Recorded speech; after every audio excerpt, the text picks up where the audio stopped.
Dans Réseau Green, donc, vous allez voir deux mots. Réseau, c'est ensemble de partenaires.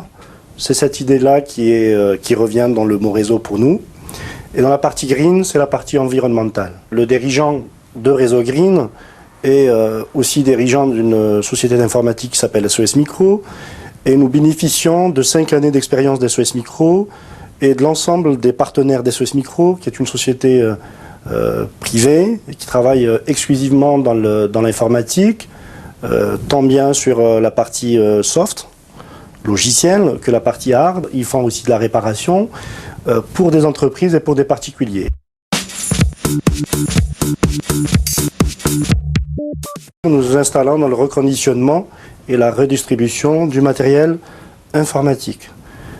Tout ce qui concerne les ordinateurs et toutes les périphéries.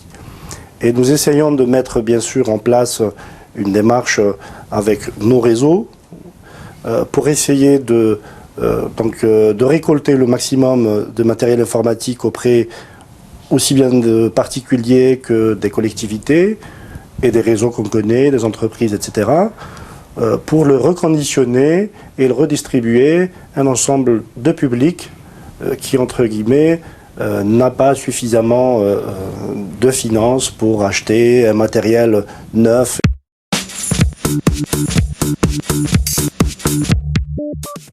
Il y a énormément de mairies qui ne sont pas riches, qui n'ont pas suffisamment d'argent. Les écoles et les élèves qui sont au sein de ces écoles et dans le cadre de leur formation nécessitent aujourd'hui une formation aux nouvelles technologies, c'est-à-dire à l'informatique. Et la plupart des médiathèques ou des salles multimédia de ces écoles-là, pour la plupart dans des petites mairies, dans des petites collectivités, ne bénéficient pas de matériel suffisamment intéressant. Nous pouvons apporter notre soutien. Il y a énormément d'étudiants qui sont pauvres et qui n'ont pas accès à cet outil et qui devient quelque chose d'impératif pour l'avancement de ces études et pour la continuité de ces études et de la qualité de ces études.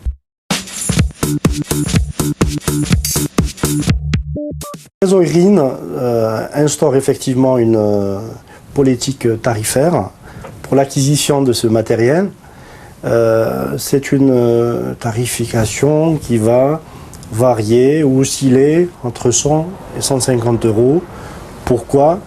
Parce que nous estimons qu'il est important de valoriser le matériel acquis par une personne. S'il était un don, ce serait pris comme étant quelque chose d'assez banal. Sachant que l'État s'est engagé dans cette démarche-là de reconditionnement, et Ordi 2 a été un partenaire assez pour l'instant assez connu, dans lesquels les réseaux justement se partagent l'information. Et nous voulons véritablement nous inscrire dès maintenant. Et nous sommes complètement adhérents à l'idée qui est la leur. Et nous voulons aussi bien bénéficier que donner notre savoir-faire, nos compétences, ce que nous aurons acquis sur le terrain pour essayer d'améliorer leur objectif et le nôtre.